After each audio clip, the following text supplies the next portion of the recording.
Hey, everybody. Listen, we are going live for the next 3 days to have building trust in teams conversation. Hi, my name is Brigitte Brown Jackson, and I have with me Janice Allen Jackson. This week, we're going to be having lots of guests on. Listen, if you're listening in, come on in and join us. Come on in and join us. Come on in and join us. Share it with other people, especially if you have teams. All right. I'll introduce myself in just a moment, but I will push over to my co-host today, Janice Allen Jackson. Go ahead, Janice. Tell the people about you. Good morning, everybody. I am Janice Allen Jackson. I am the owner and principal of Janice Allen Jackson and Associates. I'm an experienced local government professional. I've been in leadership roles where I've overseen organizations of over 3,000 employees. So I've now concentrated my consulting practice on local government and nonprofit organizations, and it is our goal always to help you bring out the very best in the people who work for you. And I'm so happy, Bridget, to join you today for this enlightening discussion. Thank you, Janice. I think the people are going to be blessed by the nuggets that you can bring. I know you have just in just a little bit of time, what, 2 months, 3 months that I've been knowing you, and we call each other cousins. We're not related, but we're cousins out here in these business streets, making sure that we help leaders grow and develop. So, by the way, my name is Brigitte Brown Jackson. I am an education specialist. I love talking all things leadership, and especially as it relates to behavior. So, I help organizations increase their profits by making sure that they have high performing teams and they are making sure that they are doing the things that their mission and vision says, making sure they do productivity. All right, we got joining us another guest. We're going to add her in. We have none other than Martha Davidson.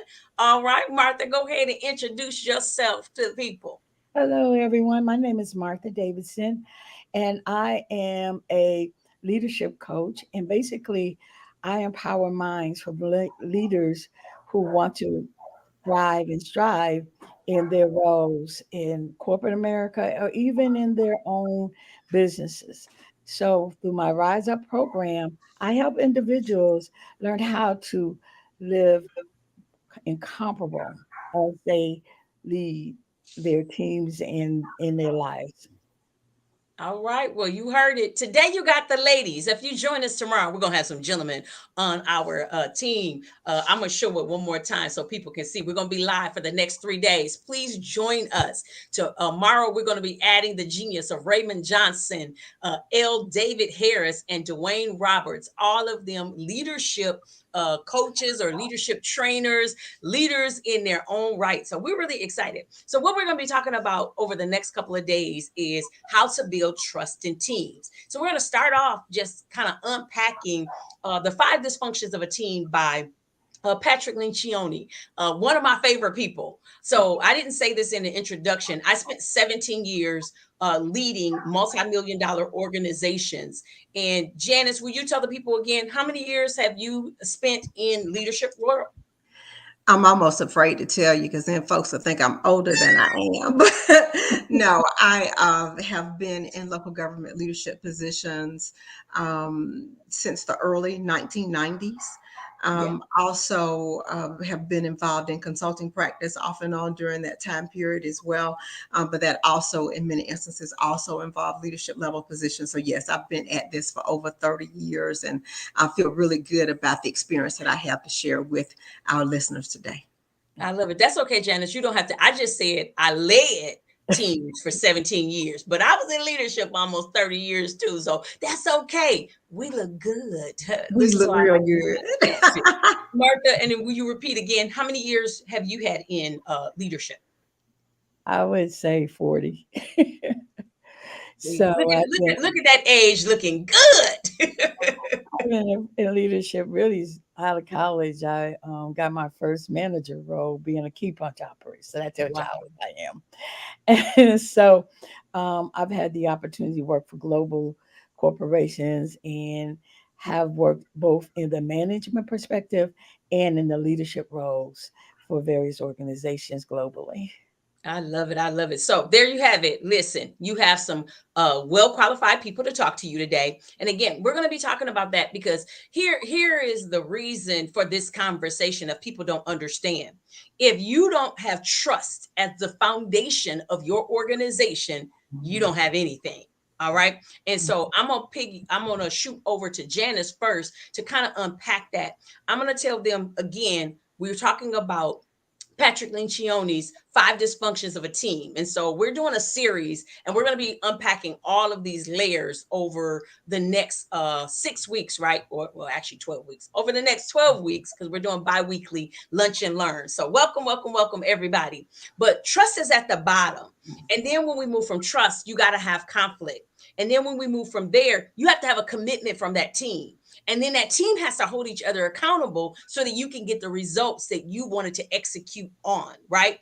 And then we want to make sure that as leaders, you are transformational, you are transformative, and not just transactional. All right. So that's the kind of the brunt of what we're going to be talking about. But for the next 3 days, we're going to stay with trust. So I'm going to push it over to you, Janice, and then Martha, I want you to piggyback on that. Janice, let's talk about that trust, just understanding trust in teams.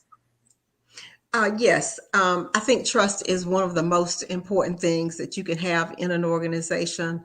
And when we talk about organizations, it's not just your workplace. You can talk about organizations in terms of your family. That's where we really, I think, get our first experiences with believing whether or not we can trust somebody. It's what happens in our household. So, at one level, you've got those personal relationships that you develop in your household. Another level, you went to church at some point. Hopefully, you had to have a trusting relationship with the folks in that church in order for you to feel comfortable there. You've got school. You know, you went off to school, first grade, second grade, third grade, and you hopefully found some people that you had some things in common with and that you could feel good about. And that helped you become who you could be by virtue of the folks that you were surrounded by there. Sometimes it's your classmates, sometimes it's your teachers, your principal, others. I mean, your neighborhood settings, it moves on and on and on. And then you get off into the workplace. And again, that trust is fundamental wherever you are. I like to give examples, and I'll just use this as one particular example, and we can kind of go from there in our discussion as leadership. But one of the worst scenarios I ever remember in terms of my work experience was I would see a particular employee that worked at the organization for over 20 years, and I would ask, "How you doing today?" And he would say, "I'm just staying under the radar." And the reason that he felt like he needed to stay under the radar, even though he had things he could contribute to the organization, was that he didn't trust the folks that he was working for and with. So, to the extent that there is no trust, there is no productivity. Folks are just doing the bare minimum it takes to get by instead of them really taking some chances, understanding that it's okay to take a risk from time to time, understanding it's okay to make a mistake from time to time. So you either nurture what that person has to offer, or you make it disappear and keep it under the radar based upon the type of environment that you set in the organization. I love it. I love it. That is so key. I was like, oh my God, just not getting that productivity. And people don't realize that. Like you got to build those soft skills. So Martha, what do you want to add to that? Yes, that was a great analogy. When I think about trust, often I think about just my own personal life where I did not have trust. So when I became in management, I needed to learn how to develop trust between my team and between the leaders that I was reporting to. And how I did that is I began to do self development and have that Mhm. authenticity, have that connection with myself so that I could have that energy actually go into my teams that I supported. And as I continued in the journey, I was able to be pretty good at understanding a lot of times what we don't know is body language, right? So when we're able to have that trusting level, we can also make sure that our teams are receiving how we're showing up. And I also believe that trust requires feedback from both sides so that we are open and understand one another as we do our daily work, whether it's personal or whether it's in corporations or organization. So trust is the key and foundation to having a team that is productive. Yeah, I love it. And I love what you just said. No matter whether it's even in business or whatever, Martha, we can take this to our personal selves. First of all, we have to trust ourselves to get to the next level. If you're in simple relationships, you have to have trust. So whether it's a spouse, with your children, so it could even be, really close familial relational is does the same thing. Mhm. Trust is going to be the foundation of all relationships. And so when we understand that, as you just said, to learn how to deal with us personally, will. I want to add a couple of things. So I want to throw some Stephen Covey in here because I love Stephen Covey. Now he's deceased, but when I first started my career, he was my like go-to. I had never heard of stuff like he was talking about. Because again, my upbringing and how I was raised, I wasn't raised to listen to a lot of those type of thinkers, right? And so Mhm. Stephen Covey has his Covey's 13 behaviors Mhm. that help build trust. And they are: talk straight, demonstrate respect, create transparency, right wrongs, show loyalty, deliver results, get better, confront reality, clarify expectations, practice accountability, listen first, keep commitments, and extend trust. And I think we tapped on several of those. Ladies, you have anything else you want to add on that? I would say listening is key. And for me, it was super key because, again, growing up, I was always teased and bullied. So as I grew older and got into leadership, I had to show I was the smartest. So instead of listening, I was so busy reacting. And that is really something that a lot of us do. We are so busy trying to respond that we're not listening. And listening is number one when you're trying to establish and build trust. I love it. Thank you. Janice? Listening is absolutely great. I also want to pick on one of those things on the list in particular, which is confronting reality. There are so many situations where, for whatever reason, we don't want to be honest with ourselves about what is going on. But until you can become honest with yourself, you can't make any changes. You can't, it's like operating in the dark. Unless you really are willing to confront reality. And I know there was a movie, I can't remember, it was a Jack Nicholson movie, I don't remember the name of it, but where he says, "You all can't handle the truth." You Ooh. know, what I used to always tell my team was, I'd ask a question. I said, "Well, give it to me straight. I can always handle the truth. What I can't handle is deception, subversion, hiding of information. I mean, whatever the reality is, go ahead and give it to me straight, because every positive change starts with the truth. You have to give an honest assessment of where you are, so that you can get where you want to be. And I encourage people not to be afraid of the truth. I mean, sometimes the truth can be ugly. I realize that. Sometimes it may be bad, it may be unflattering, it may put somebody in a bad light. But on the other hand, as long as you realize that there aren't any penalties Yes. for telling the truth, and that gets to the point of creating an environment where there really aren't any penalties for that, you can then move forward. And I think that that's what a lot of leadership teams miss, quite frankly. They Yes. will be looking for ways to point fingers. I call them this type of, y'all can see my hands there, this type of organization. Well, it wasn't me, it was her, it was him. You got to get away from the finger pointing.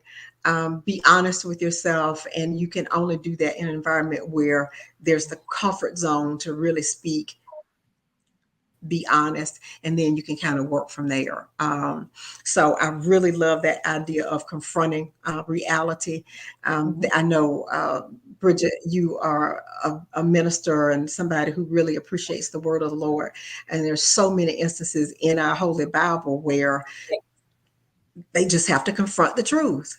And Yes. then you build upon that, one building block at a time. You get everybody engaged. So that's why that idea of confronting reality, I think, is sometimes the most important. It might have been leadership lesson number 8 from John Maxwell, from Stephen Covey. I'm sorry, but Yeah. I sometimes consider that to be number 1. Okay. Yeah, yeah, I love it. I love it. When you said that, I thought about good to great. And he talks about confronting the brutal reality. I had to do that because most of the schools that I went into, I had to turn them around, and I had to turn them around quickly. And Mhm. so I had to confront brutal reality. But it starts as Covey said, number one, to talk straight, and then like you just said, to make sure that we're confronting the reality. So what's the reality? And sometimes the reality is us as the leaders. I was like, Mhm. ooh, ouch. We're gonna get into that in a minute, but that is a part of it. I want to share something really quick because we have a listener that is listening in on LinkedIn. Happens to be actually a former church member of mine. When before I moved out of the city where I was at, Keela Samuels, she is a doctor and amazing. She says she loves Stephen Covey's principles. Yes, he's Mhm. gone on, but he's still, and that's the whole point of this, right, Janice and Martha? Even when we leave, we want to leave the legacy of how to develop leadership. Mhm. That everything that we're talking about today will be chronicled somewhere that other people can say, Bridget said, Janice said, Martha said. But let's segue into the next one, leading with trust. One of my favorite things to talk about is Stephen Covey's emotional bank account. And Yes. for anybody that's out there that you might not know what an emotional bank account is, think about it like this. If you went to the bank and you had no money in the bank, you could not take any money out. But if you continue to deposit and deposit and deposit and deposit, then you can go back and remove money. Well, Mhm. that's the principle that Stephen Covey set up with emotional bank account. If you make those emotional deposits, even when you mess up, people will be more forgiving because of the fact that you have built on emotional bank account. Now, Martha and Janice, I taught this to my children. I actually wrote a grant back in the day. I ain't gonna say how many years ago, because all those students that was in my program, they have children, and some of them got children in high school and college. That's how old it was. And so I had some teenagers that we went through Stephen Covey's, Sean Covey's book, uh, Seven Habits of Highly Effective Teens, and Mhm. taught them about the emotional bank account. And Mhm. my children still to this day, and my oldest son is hitting at 40. He says, Mom, you remember, you got to make those emotional bank accounts. So let's just talk about that. Or even talking about John Maxwell's law of the solid ground. You Mhm. know, again, he's another favorite of mine. I think you just referenced that, Janice, the 21 irrefutable laws of leadership. And so Mhm. it just talks about building trust as a leader allows you to leeway for mistakes. But the key is that you got to have that trust. That trust has to be there. The trust will always outweigh bad decisions. All right, ladies, come on, let's talk about that. I'll start off with that one, based upon another video I did, and it's up on my YouTube channel. It's something I did for Women's History Month, for the Black Speakers Network that I know at least a couple of us are here are members of. And it was about women in leadership roles. And one of the things that I asserted is that a lot of times women don't get the benefit of the doubt the same way others do. Mhm. Quite frankly, there is already some pre-existing skepticism, I think, many times about women in key leadership roles. So we don't always get the same size bank account as the next person would, just because there's, especially as an African American female, start asking questions, like, well, what's her background for this? Well, what has she been doing before she got here? How'd she get in this role? People have so many questions about things that sometimes diminish the size of our bank accounts. But Mhm. it is very true. I mean, one of the reasons that you spend time building capital so to speak, is because you know you're going to need it one day. Mhm. It is real easy for us sometimes to think, oh, okay, I got this, I'm off of my own. Well, no, you're not, because you're always going to need your team members. You're going to need those who are above you, whether that's a board of directors, a board of elected officials, the executive team at your job. There is going to be that need to build a trusting relationship with them. I will say that many times they are influenced by some other things that maybe they shouldn't be influenced by, that will affect how much they allow you to accumulate in that bank account. But the best you can always do, you got to deal with what you can control, and that is to include being able to document, hey, these are the relationships. If somebody comes to you with a question, a second guessing something, hey, this is why I did this is how I did it. So that transparency really was one of the means, I think primary means, that I have been able to build up that bank account of trust, is to say, hey, let's communicate openly about this. One of the things I always like to do is I allow anybody to ask me a question, because I really Yes. want them to understand. I mean, some people are like, why are they asking me questions about why I did this? Because I really want them to understand, because I also want them to understand the constraints that we were under at the time and the options that we had to choose from. So the transparency, I think, is a key way that you can build that bank account of trust. Ooh, love it. Yeah, so Go ahead, drop those nuggets, Martha. I am also looking from understanding others. We sometimes don't take that opportunity to understand others. I had responsibility for South America region of a telephone company, and everyone spoke Spanish. Wow. And what people didn't realize, my Spanish was second grade through college that I hadn't used in 20 years. So now I'm communicating with 10 men in South America. And just because they're in South America and they speak Spanish doesn't mean they all spoke the same Spanish, which they didn't. So, what I had to do coming in as an African American from the States to develop a program that needed to be developed in 4 months was establishing trust. And that trust came from me first understanding them, Yes. understanding what they wanted out of this relationship, what they were expected me to do.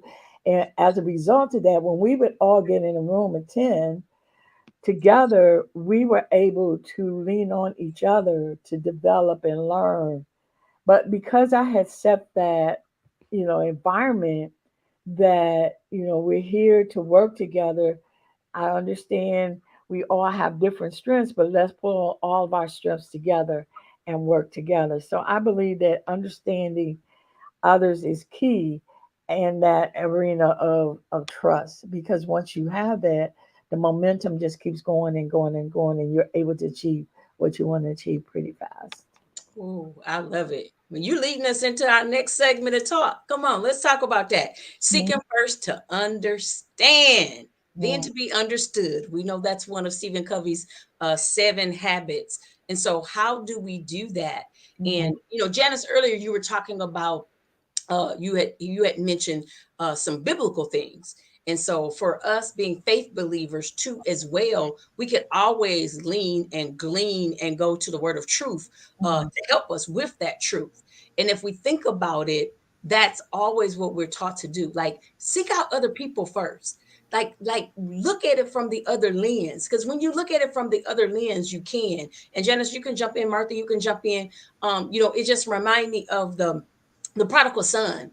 And when his dad, he was a leader, they were the next in line. His son made a mistake, and the dad grabbed out the best of everything. Hey, here's the robe, here's the ring, here's this feast that we're going to give you. And the other brother didn't understand it, and he's like, but wait a minute, you got everything. I need you to understand, he's already spent his, but I'm still going to welcome him back. And so it just goes back to what we just said about that leeway of trust. If you can trust, you can make mistakes and make bad decisions, and people will still be okay. Now, that doesn't give people carte blanche to be making mistakes. We still want to do the right thing and integrity, the thing of integrity, but we also understand if we have a high emotional IQ, Mhm. EQ, EI, our emotional intelligence is developed, then we're going to do some amazing things in Mhm. leadership. And you can't build that high performing team if it doesn't start with you first. So let's talk about that. Seek to understand, then to be understood. If you like, I can get started with that one. One of the things I think he talks about is being an empathetic leader. Um, in terms of seeking to be understood, I found a term on social media. I was not familiar with the term at all. A couple years ago, one of my Facebook friends posted something about being an empath, and I had to go look up what is an empath. And then after I looked it up, I realized it was me. It was like a perfect description of me. I mean, some of the characteristics included basically being able to feel another's pain. You know how politicians, I think Bill Clinton was famous for the "I feel your pain" line, but that is real. Yep. That is a skill that people need to see in their leaders. And that's one of the reasons that Bill Clinton could get elected twice as president, despite some of the other things that were going on in his life at the time, was because he connected with people on that level. You thought that he really did feel your pain when you felt it. So, feeling the pain was something that I was good at. That's something that I always have done. One of the other things I picked up from that is people who are empathetic often don't tolerate a lot of rules and regulations and structures. Sometimes, it just all seems to be too bureaucratic and too much like a Pharisee and too legalistic. It's like a rule for everything. Because we know that having a rule for everything is not the way that you truly build relationships. So, this notion of listening, being empathetic. Some people you can talk to, and you realize you poured out your heart, but all they can talk about is themselves. That doesn't seem to be the empathetic leader.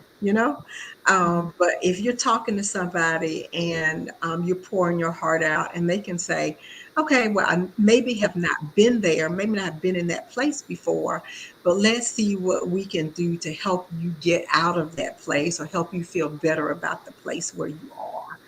So that whole character or the characteristics of being empathetic is just so important to the notion of building trust, because people on the receiving end then know that you are listening to and looking out for them, as opposed to looking out for yourself and finding out what's in it for you as you listen to them.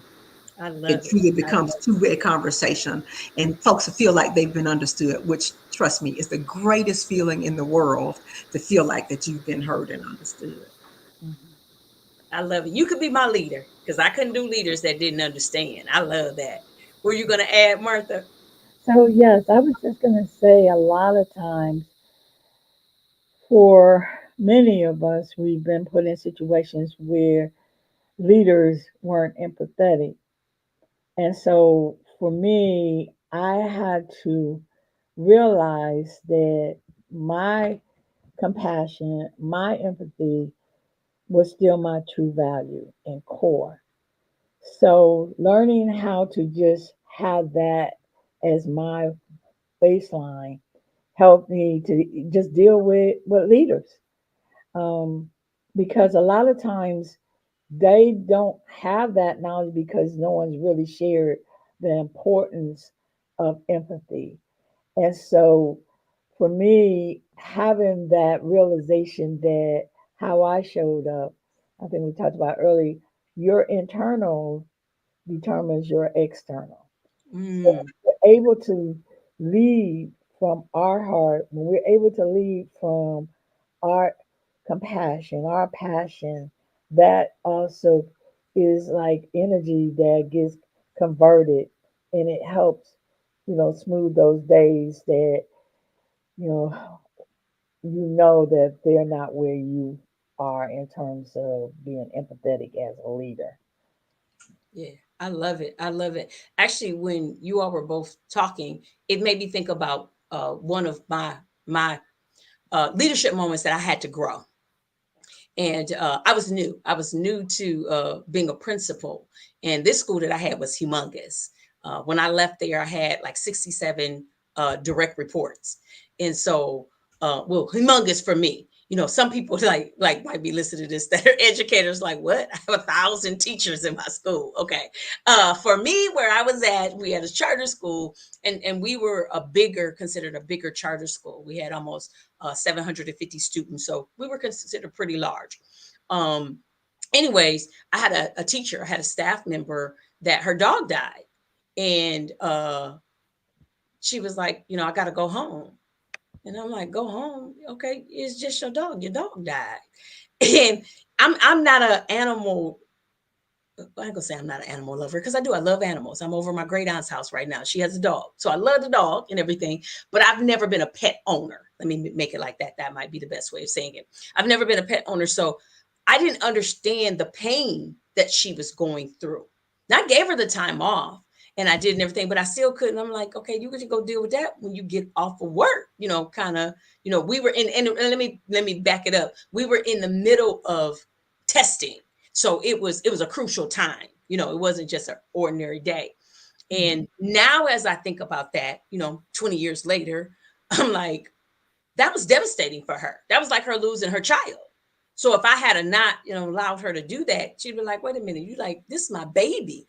So now again, I'm with a lot more pet owners and dealing with them, and literally their pets are probably treated just as well as their children are.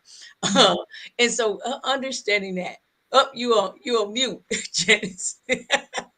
What'd you say? Your pet in the background. Somebody got The pets might be treated better than the children, let me tell you.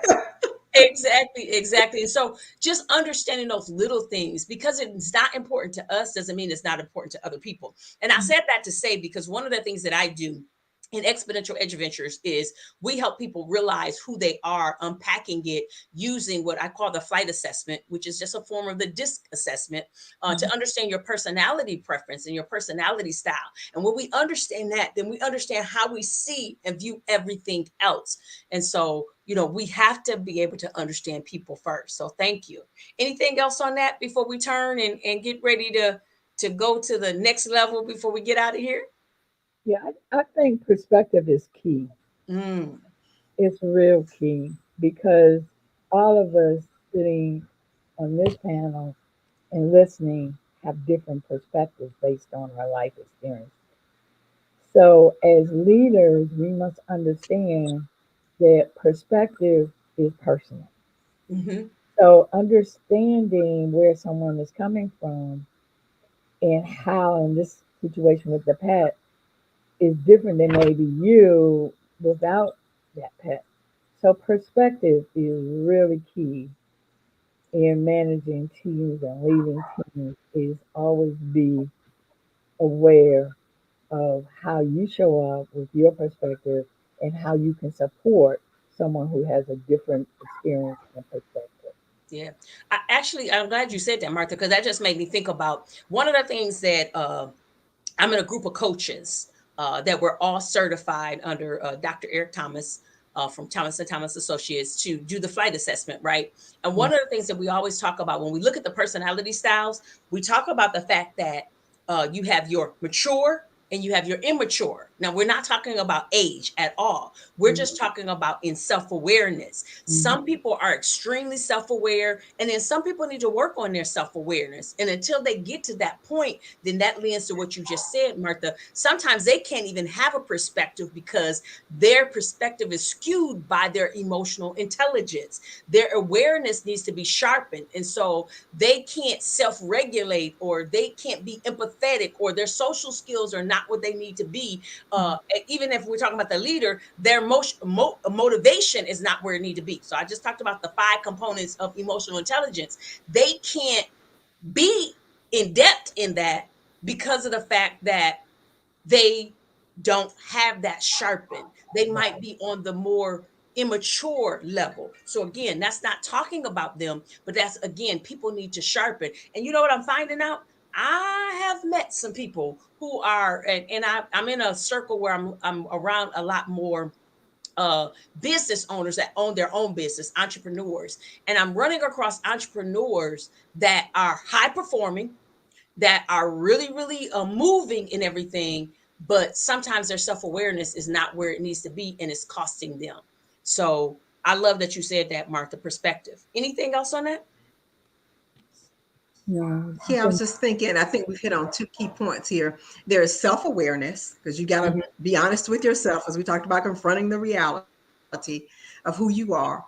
But it's also, as Martha indicated, understanding others. And that brought me to the thought of appreciating differences. I know our society has talked about appreciating differences in terms of race and gender and sexual orientation, and those things are definitely important. But we also just have to appreciate the differences in our own perspectives. I mean, each one of us has a different journey from whatever reason. I mean, some of us grew up in environments where things were very trusting and there was a personal security that you got from being around mom and dad because you knew they were in your corner. Others of us did not grow up with that. So we really do have to make an effort to understand where people come from, what experiences have shaped them, so that we can be more responsive leaders and in a better position to make that person go from, hey, from a position where, hey, I've been in this workplace for 20 years, I've never trusted anybody, to you're now giving me a reason to have a different perspective about where I work and what's happening in this environment. Yeah, I love it. I love it. Anything, Martha? You look like you had something to add to that. Yeah, I think perspective is just so key, and it's the glue to high performance teams. Because not only do we have perspective, we must lead that others can see that they need to have perspective, right? And so that gets into the whole issue around collaborations and high performing teams. But I just think that a lot of times as leaders, my observation and my growing in leadership, I had to recognize that you reflect what you want your team to be, right? And so it's key for us when it comes to perspective to have open conversations with the team and let everyone share their perspective with no judgment. Yes. Yeah, that's the piece. I don't have to agree with you, but there's a no judgment zone. You have the right. And that was difficult for me. I don't know about for you all in leadership. That was a little bit difficult for me. I'm a very understanding person, but I also, because of how I was shaped in my thinking, that sometimes it's like, oh well, that really is contrary to what I grew up with. I had to work on that. I truly had to work on that and say, you know what? Because I thought if I listened to their opinion and I said, okay, I was agreeing with what they were saying. And then I had to get to the point in my leadership. It was like, no, you have the right to your opinion.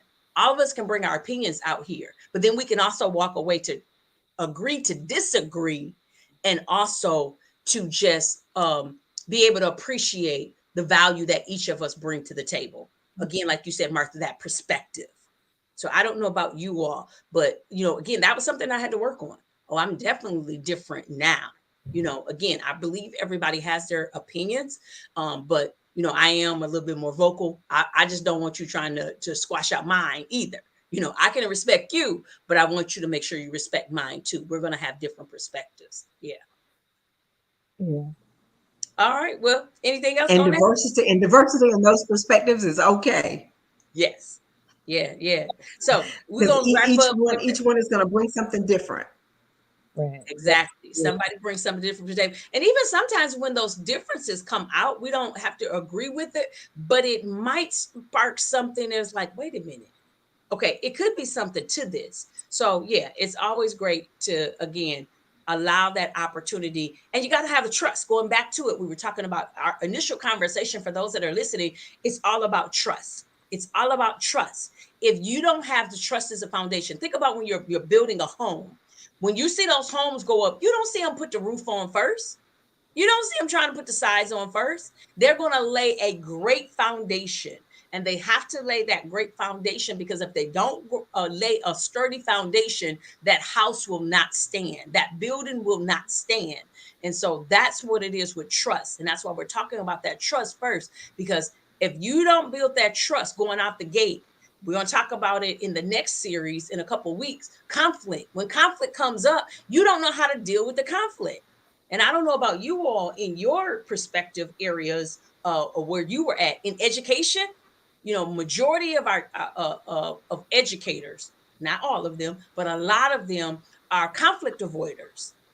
And not because they choose to be conflict avoiders. Going back to me teaching about the flight assessment, I call them the grounds crew. Most of them are like grounds crew type people. They love to support people. They support people behind the scenes. And guess what they want? They don't want conflict. They want kumbaya. They want steadiness. They want stableness and everything. So yeah. So we're going to go ahead and get ready to go to the next segment, which is leading us on out, which is sustaining trust for high performing teams. Okay, so for those of you that have teams that you want your team to be more high performing, how do you do that? You got to sustain the trust. So let's break that down. One of the things that we want to bring out is the trust continuum. And that's again developing and maintaining trust over time. So you got a continuity that's going to happen. And so how does that happen over time? Are you keeping that up, or are you being what I used to call, in leadership, the Dr. Jekyll, Mr. Hyde? One day you're this and the next day you're that. And when people see that, they will never ever trust, but they need to see the consistency. So how do you all do that? And then balancing that empowerment with making sure that you got accountability smeared in there and in all types of leadership. Do you hold yourself accountable? I heard you say it, Janice, and I heard you say it, Martha, in what you were talking about earlier. We're going to hold ourselves accountable too in doing the things. And so when teams can see that, they can really be high performing. All right, so let's unpack that piece.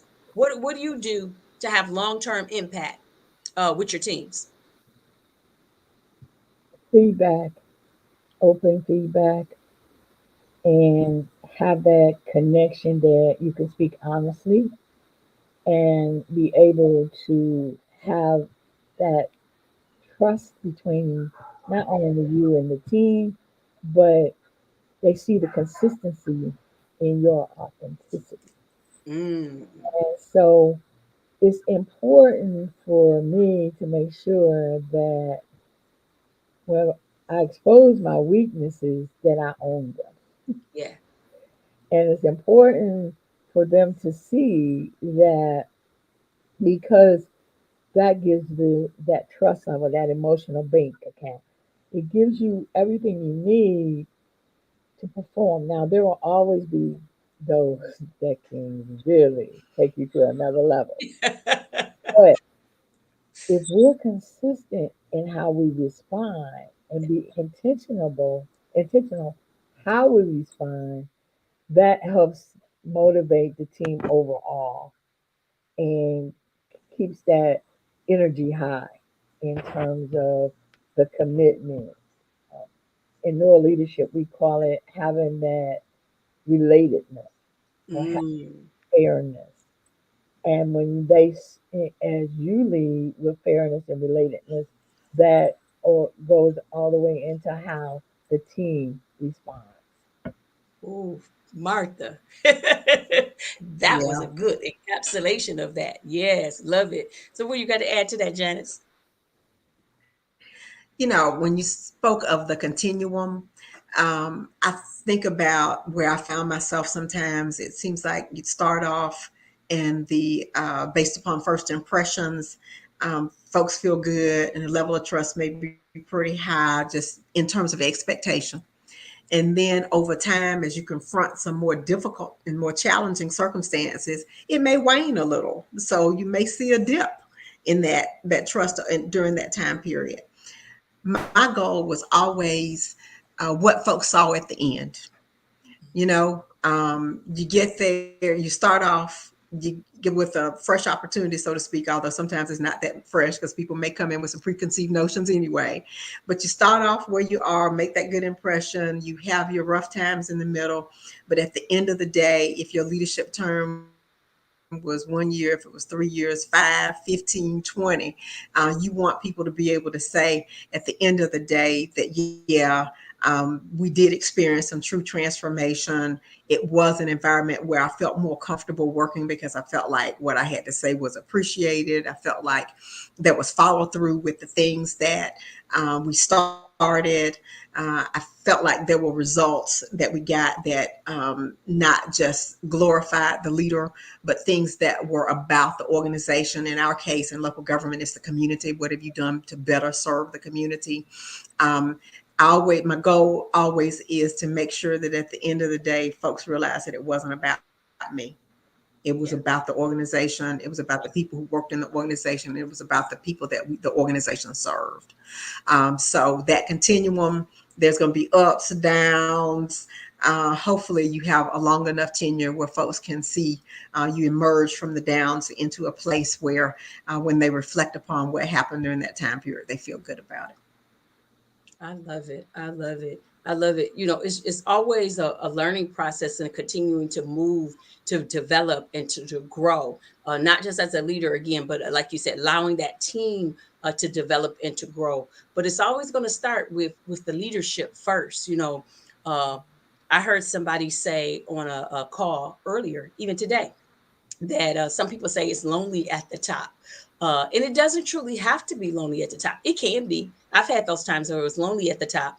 But when you build those high performing, trusting teams, it's not, because you can depend on other people to be able to do things. And more, the people will want to do more things when, again, they can hunker down and understand and know that we all got each other. Basically, we have each other's backs. And so, as a high performing team, you want to continue to grow that. And so, um, setbacks can help with can hinder that.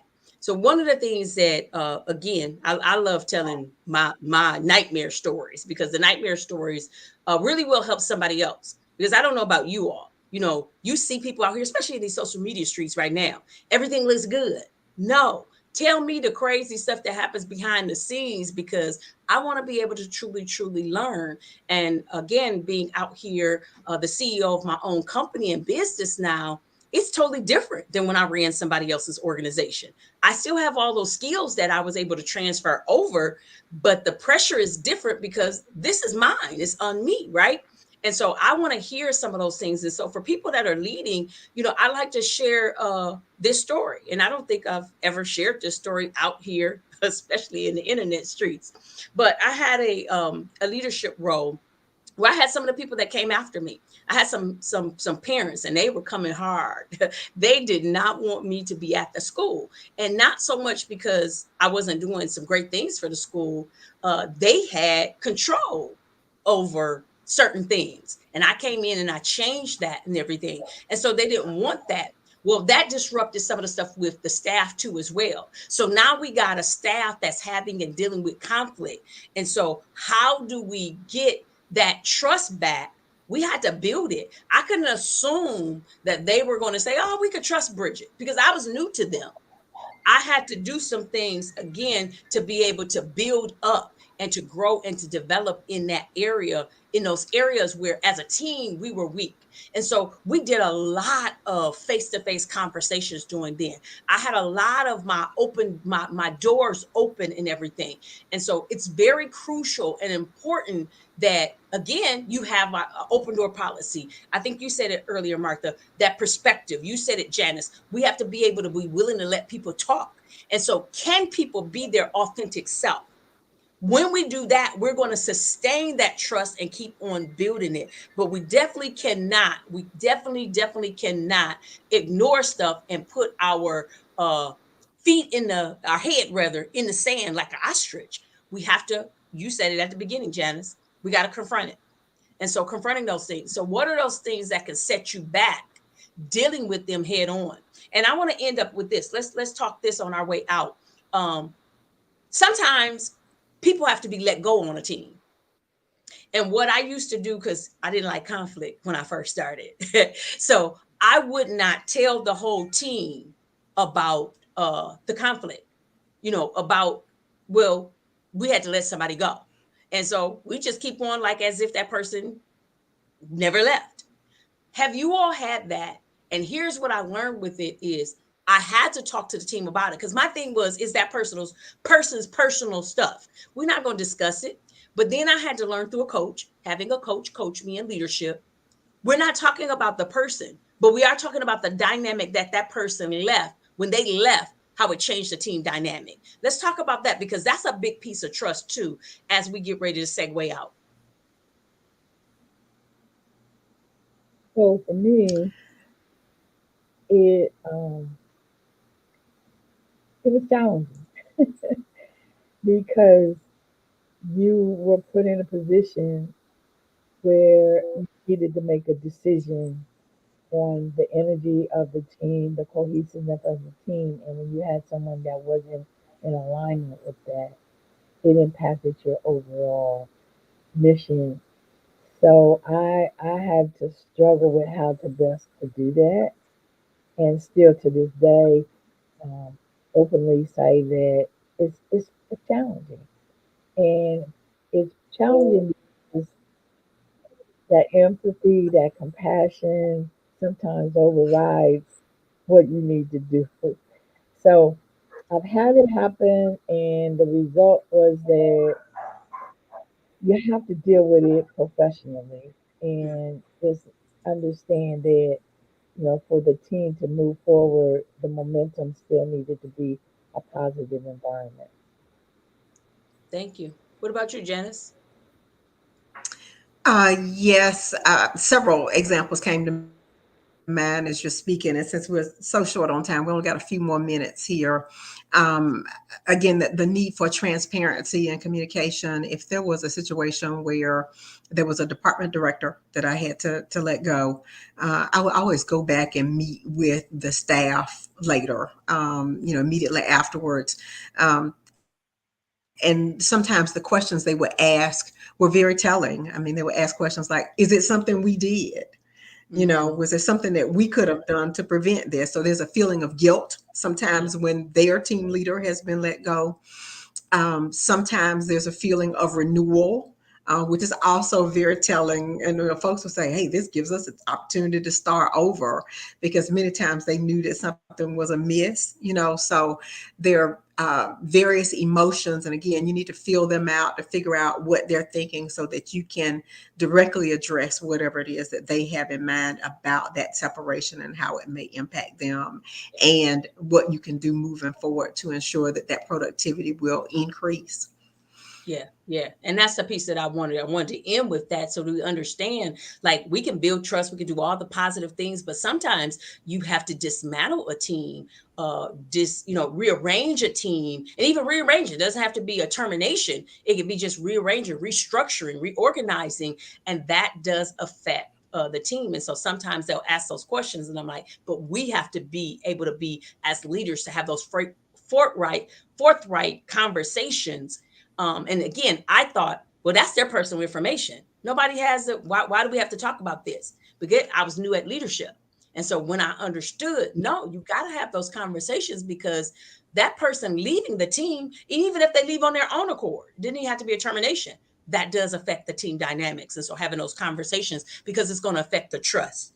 All right. Well, our key takeaways today, we want to just remind everybody that we were talking about three things, a couple different things that we want to reinforce: the connection between trust, leadership, and high performing teams.